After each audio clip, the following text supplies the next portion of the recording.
G'day there guys, Marky here, and welcome back to another episode of r/relationship advice. I do hope you enjoyed today's episode. Now sit back, relax, chuck a prawn to the barbie, and let's get right into it. Posted by user M2YB23, titled, Am I the asshole for not allowing my stepson, 12 male, to live with us? I have 2 boys, 10 male and 5 male, and I'm getting married in the next few weeks to my boyfriend, who has a 12-year-old son from a previous relationship. My future husband's son asked his dad if he could come live with us after we get married because he wants to experience a genuine family dynamic with parents and siblings, given that his biological parents never married anyone else. My husband is on board with this idea, believing that it would contribute positively to the boy's personal growth. I expressed to my husband that I have reservations about having him live with us based on observations during the weekends that he spent at our place. Firstly, he appears to have a strained relationship with my younger son. He rarely includes him in activities unless I specifically prompt him to do so. When I ask him to assist the younger boy, such as accompanying him to the bathroom, he does so with obvious reluctance. Secondly, he displays an excessive competitive streak towards my older son. He consistently aims to outperform him and even taunts him when he succeeds. I find this overly competitive atmosphere uncomfortable. I desire my children to grow up in a nurturing and supportive environment. The third and most significant concern is his academic and behavioral performance. My boyfriend has informed me that his son has been struggling academically and has faced minor behavioral challenges. I am concerned about his potential negative influence on my children, particularly my older son.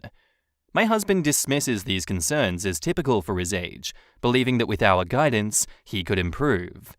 I sought advice from my mother, and she disagrees with me, asserting that providing a united family environment could greatly benefit my stepson. Both of them label my reasons as unreasonable. Am I the asshole? Edit, many people didn't quite catch the bathroom example that I provided. Let's say we're at a park. I can't let my 5-year-old go to the bathroom alone, so I might have my stepson accompany him for safety reasons. It's the kind of thing an older child should do for a younger one.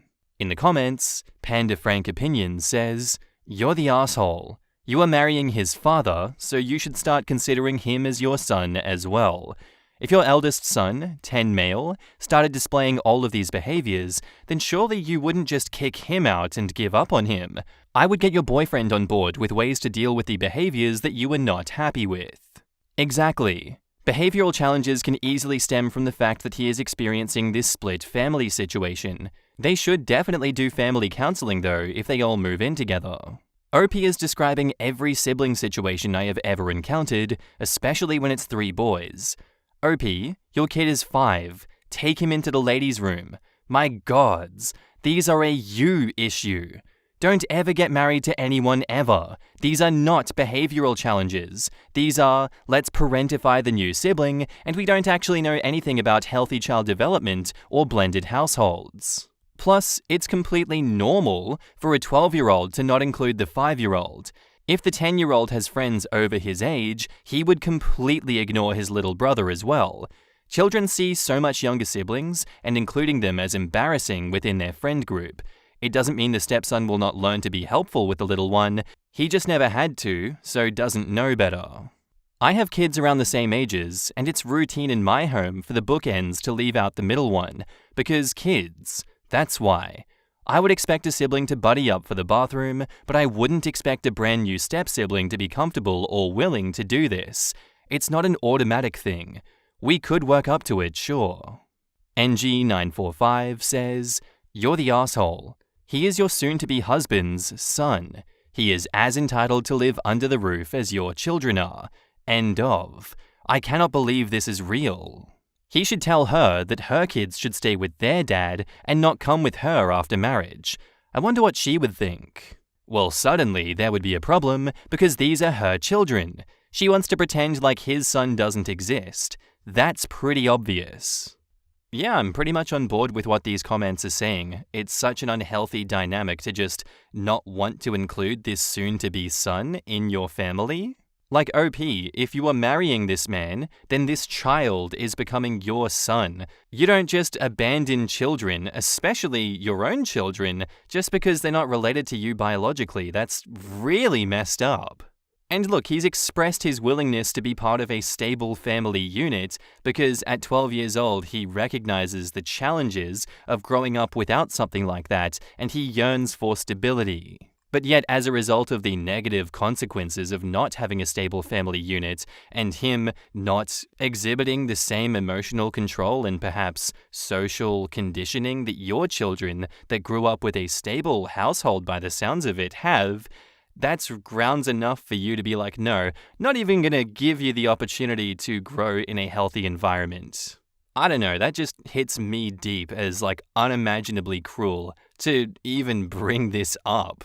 Ah yes, the reasonable and sane thing to do is to bring this child into a happy and healthy household where he will grow and develop into a well-rounded person. But no, because he's a little bit of a bad egg, screw him, he can go live out in the street. I just have no words. Like, yes, you're worse than the asshole here, OP. Update. I know that I am not the best person, but I never mistreated or ignored my future stepson. I care for him and would never think of hurting him. I realize now that I was being overly protective of my own children and not considering things from my future stepson's perspective. I was afraid that my future stepson might bully my kids. For example, excluding the younger one from activities he enjoys, like building with Legos, or teasing the older one when he wins.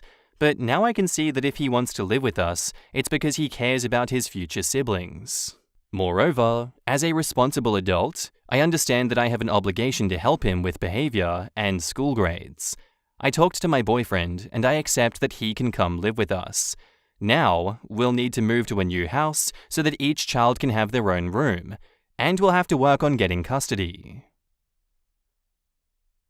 Our next post is by user ThrowRA titled, Someone in my, male 22, friend group congratulated my girlfriend, female 23, on starting a business, and it led to a huge argument. My girlfriend Jane recently started a side business of being a baker after graduating college, and she bakes out of her home. She took some commission during college but didn't have the time to fully commit to it, so she only did it on the side during college. It is not her main job now, but she hopes it can be someday. It's where her passion is, and her mother used to bake a lot too, thus how she learned. She mostly does cupcakes and cookies by word of mouth, and a lot of people used to reach out to her personal Instagram to ask about orders. She recently created a new Instagram specifically for orders and posting photos of her pastries, and that's her business Instagram now. However, it led to an argument within our friend group that has caused distance between some, and that's why I'm posting today. We were friends in high school, but we started dating about 4 months ago for context. Crystal is the friend that she had an argument with, and she is very politically active. She is more so Jane's friend from college, and Jane invited her out into our friend group. She also introduced me to Crystal, who she met in one of her classes. Crystal has a second Instagram account that promotes and reposts inspiring stories, and she often gives a written commentary on each post that she shares. When Jane opened her business and made her baking Instagram, Crystal screenshotted the page and made a post telling people to congratulate her friend who started a Black-owned business, along with how she was proud of her, and she left a link to Jane's page. However, Jane had an issue with it, and she saw the post and reacted to it before I learned about it when we were with our friend group at a barbecue on Friday. A few of us were sitting at a table when Jane confronted Crystal in front of everyone, and she said she wanted Crystal to remove the post. When Crystal asked why, she said she didn't ask permission to do a shout-out, but she didn't stop there. She said she didn't appreciate being congratulated for starting a Black-owned business because being Black had nothing to do with it, and she said that it was disrespectful to the skills she learned. She also said that it was disrespectful to her parents because she was mixed. Her mum is Black and Hispanic, and her dad is white, but when Crystal said that she thought that it was inspiring, she said that shout-out was unearned, because she didn't want to be inspiring or make everything about race, and this was when I told her that it wasn't the right place for the conversation because Jane was getting really upset, but she told me to shut up and that it had nothing to do with me. But when Crystal asks why she was getting upset, she said it was because Black Lives Matter was an easy way to get likes for her Instagram and that it wasn't genuine. She even joked that she could choose to buy a black car instead of a white one and she would spin it into something political. Crystal apologized and she'd take it down, but someone else, John, sitting there, said Jane was being ridiculous and called her not black. I immediately told John that that was out of bounds, but Jane snapped at me again and said that she didn't need me to stand up for her. Jane then told John that Crystal never asked for her consent, but Crystal left the table as John told Jane that she was being ungrateful and should have just accepted the shout-out. Jane then said that she wasn't there to argue with John and went to look for Crystal, but when I followed and told her that we should just leave, she decided to go to the car and leave because she didn't want to go back outside to where John was. There is more to the argument that involved other people, but for the sake of time and this already being long, I'll just include the main people in Crystal and John. When we were driving home, I asked Jane why she didn't talk to me about the post before the party. I learned about it for the first time at the party, but she said that it didn't concern me because Crystal was her friend. When I said that the barbecue wasn't the right place to address it in front of everyone, she said the post was on her mind since it was posted a few days ago. And the barbecue was the next time that she would have seen Crystal. But when I asked why she didn't call her instead of doing it in front of everyone, she said she didn't think of that but wanted to do face-to-face. When I told her that I felt dismissed by how she snapped at me twice, she said she was sorry, but that she didn't want me to defend her. Crystal took down the post on the same Friday night.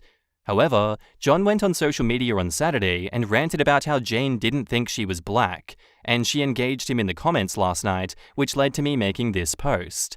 When I called her yesterday to talk about John, she didn't want to talk about the rant, and reminded me not to try and defend her, so I didn't press her. Honestly, I've kind of felt dismissed over the weekend, and she's never really dismissed me in all the years that we've been friends. Granted, we only started dating 4-ish months ago, but it still hurts. When I asked if we could talk about how I felt dismissed yesterday, she said that we could when she cooled down, but that she didn't want to do it immediately. She wants me to stay out of it, and it honestly hurts. I should have added this earlier, but I am Chinese for context. And for more context, Jane is also supportive of BLM, like Crystal, and we have both been to a few events together. We have also gone to Pride walks with friends and BLM walks during 2020 especially, but she doesn't want me to have any say at all in this matter. I want to ask what would be the best way to go about this, as she doesn't want to talk until she's cooled down, and I also want to ask if this is a cause to be concerned, and how to help her through what's happening with John and everything. Sorry for this being so long, but there were a lot of angles and context needed. In the comments, Disposable Witch says, "I'm saying this as a black person. John sucks the stars out of the sky. He's being really divisive for seemingly no reason to Jane's relationship with her race. Part of the fight for equality is the fact that not every black person should have to be a freedom fighter constantly struggling. The goal, in my opinion, is to have a day where we can just be."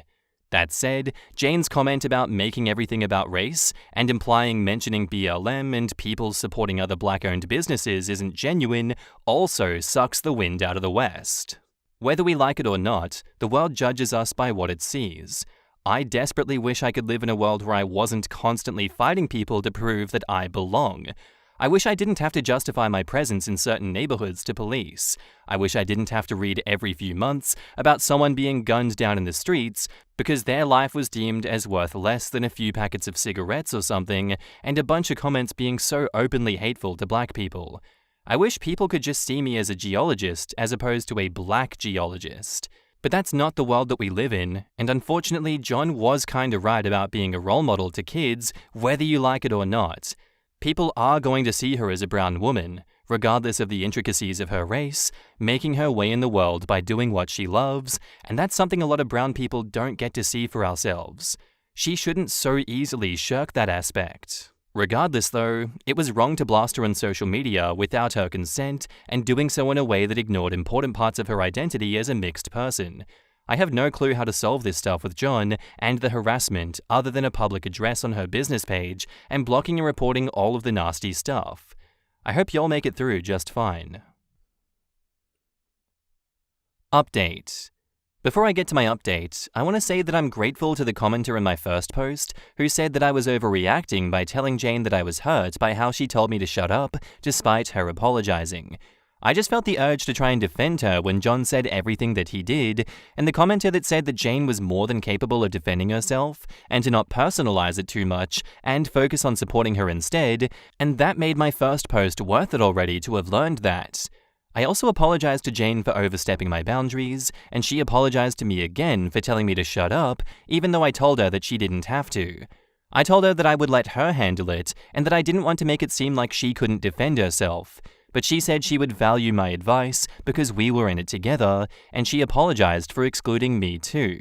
I'm writing again because John has continued to go after her along with a few others, and I want to ask for advice on how to best support her. Lastly, before the update, the most that Jane responded to John on Facebook was telling him to stop talking about her in a single reply, nothing more, nothing less. John continued to rant in reply to her response, but she didn't respond anymore. Crystal replied to John in the comments of his original post and told him that the situation had nothing to do with him. She also told him that she was wrong to shout out Jane without her consent, and then apologized to her following the party, and that she wanted to apologize publicly too. Crystal also made a post on her Instagram apologizing for the shout out too after deleting it. She also called Jane and told her that she felt terrible for everything that John was doing, that she said was her fault, and she said she hoped it didn't ruin the friendship. Jane told me that she was a little surprised with her second apology, but she accepted it, and both agreed that John was way overboard. Jane also apologized for going overboard in what she said to Crystal in front of everyone, and admitted that John's involvement made her more upset that she wrongfully took out on her. More on that later. Similarly to Crystal, John is very politically active on his socials, and he is also black for context to the situation, as is Crystal. John made an Instagram reel about Jane and stated that she wasn't proud of her heritage. He also stated that she shouldn't have gone into a business as a black woman if she didn't intend to be a role model to young girls, and that he was going to make sure people didn't support her business, which really surprised us by how personal he's taking it. He even had the nerve to tag Jane's personal and business Instagram, and Jane has received some vulgar DMs as a result, along with comments on some of her pastries. He also stated that she tried to throw something at him when he suggested being a role model at the party, something that never happened because nobody became violent. He also said that he didn't report her to the police because black people have to build each other up, and he wants Jane to learn from the situation because she has a responsibility to be a role model whether she likes it or not. He also wrote that Jane once told him that she wasn't black, which is another lie. He also shared his video on Twitter and Facebook while tagging Jane's pages in both, and the majority of our friend group have called him out in the comments, but that hasn't stopped him. He has continued to post about her on numerous days following the incident, and our friend group decided to cut him out as a result. We met a few days after everything John posted, and Jane and Crystal apologized to the group for having their argument at the host's party and ruining the event, but they were really accepting of it. Some also said that John had a habit of going overboard with his opinions, but that they overlooked it to not rock the boat on many occasions, something they regret and some apologized for too. We talked about how John said he's trying to ruin Jane's business, and they told us that they were commenting on his videos and will continue to do so, although he blocked some of them on his socials already. So they began thinking of ideas of how to help Jane's business be protected from him. The last thing I'll say is this. In regards to why Jane exploded at Crystal at the party, she said it was because John reposted the shout-out that Crystal made, and she thought that he was involved with it too. She also said she was upset because John had a history with her that I didn't know about, and she told me about it. John once DM'd her about how she made pride/trans-themed cupcakes for June, but didn't do anything for Black History Month. Jane also thanked him for the suggestion and said that she would do it along with other potential suggestions, but he called her out for not thinking of it herself, along with thinking that she's better than other black people. Jane apologized to me for internalizing it and said that she wanted to work through things together going forward, and hopefully we can become stronger because of it.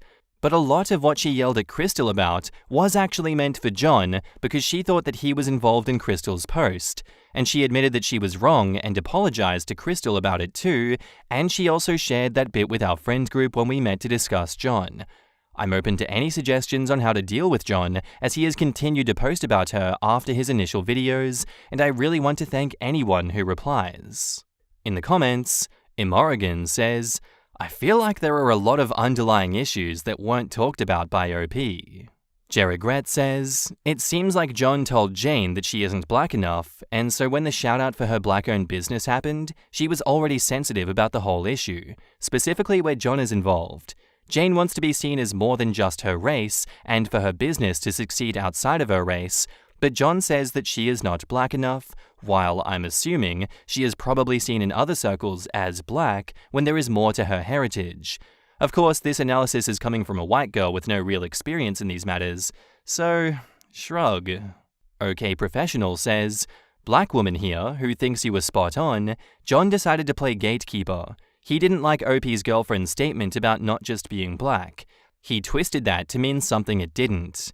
OP's girlfriend is multiracial. She can also identify any way she chooses. John used this argument between friends for internet clout.